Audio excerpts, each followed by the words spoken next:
Le constat de base, au fait, c'est que moi, j'ai monté ça en 2015, donc ça faisait 12-13 ans que j'étais chirurgien dentiste. Je commençais à mieux maîtriser mon job après toutes ces années. Et au fait, j'avais envie de faire des soins dentaires bénévolement. J'avais vu qu'il existait quelque chose à Paris qui s'appelle le bus dentaire social. Je voulais faire ces soins bénévolement, donc j'ai essayé de voir ce qui existait à Grenoble. Et puis, au fait, à Grenoble, il n'y avait rien. De fil en aiguille, j'ai appelé la mairie de Grenoble qui m'a renvoyé vers le CCAS, qui m'a renvoyé vers Médecins du Monde. Et il y avait des projets qui avaient essayé de naître depuis une quinzaine d'années, mais au fait, depuis tout début des années 2000, il y avait un cabinet dentaire à Médecins du Monde qui avait fermé, faute de dentistes bénévoles. Donc ça faisait 15 ans qu'il n'y avait rien du tout à Grenoble. Pour pouvoir faire ces soins dentaires-là, il fallait créer la structure, donc main dans la main avec Angélique Génini qui était chargée de projet à Médecins du Monde. On s'est entouré d'autres personnes et puis c'est devenu une assoce avec un CA. Et puis on a cherché des subventions, on a cherché des locaux et de fil en aiguille, on est arrivé là.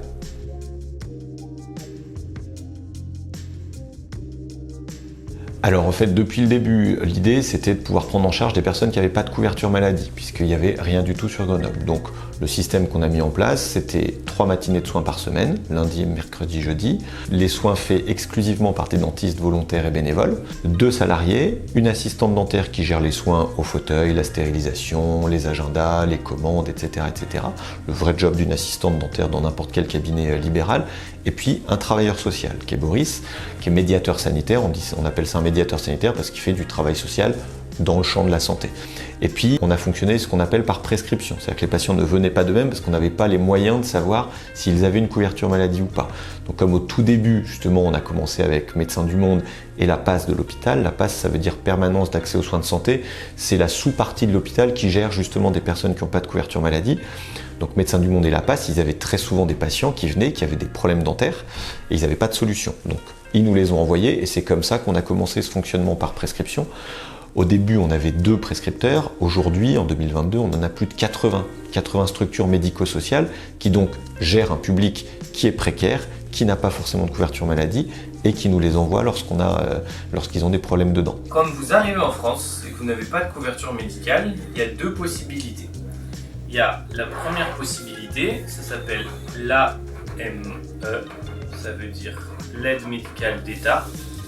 Et puis, au fur et à mesure du temps qui est passé, on s'est rendu compte que ces personnes-là, quand elles recouvraient leurs droits, donc soit nous, on faisait aussi le travail d'ouverture de droit, si ce travail d'ouverture de droit n'était pas fait par les structures médico-sociales qui nous envoyaient les patients, soit c'était fait en amont, donc on pouvait les aider là-dessus. Une fois qu'ils obtenaient leur couverture maladie, officiellement ils n'avaient plus besoin de nous, ils pouvaient retourner dans la vraie vie, trouver un cabinet libéral ou un cabinet mutualiste, mais dans les faits, ça ne marchait pas. C'est-à-dire que Boris pouvait passer 40-50 coups de téléphone pour trouver un rendez-vous chez un dentiste et il ne trouvait pas. Entre-temps, à force de discuter et de voir un certain nombre de choses, il nous était apparu comme évident qu'il manquait un échelon dans l'offre de soins dentaires qui est l'échelon public. Donc on s'est dit, il faut qu'on crée cette fameuse dentisterie publique. C'est là où on s'est dit, ça serait bien qu'on soit à l'hôpital, ça serait bien qu'on puisse soigner des personnes qui ont une couverture maladie. Et de fil en aiguille, là aussi, on a demandé des agréments à l'ARS pour être centre de santé. Et c'est ce qui nous permet aujourd'hui, en 2022, de déjà soigner, en plus des patients historiques, des personnes qui ont une couverture maladie. Et puis, comme c'est évidemment largement sous-dimensionné, c'est ce qui nous a incité à avoir un projet de beaucoup plus grande envergure, où l'objectif c'est de s'installer dans des locaux attenants à l'hôpital et d'avoir non plus 22 mètres carrés de locaux, mais 470, de ne soigner plus 350 personnes par an, mais plutôt 5000, et donc de ne pas faire 1000 séances de soins par an, mais plutôt 18 000. Donc c'est vraiment un énorme changement d'échelle.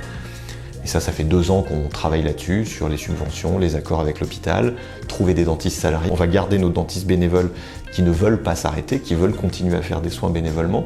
Et on aura en plus des dentistes salariés pour vraiment devenir un espèce de petit hôpital dentaire autonome, au fait.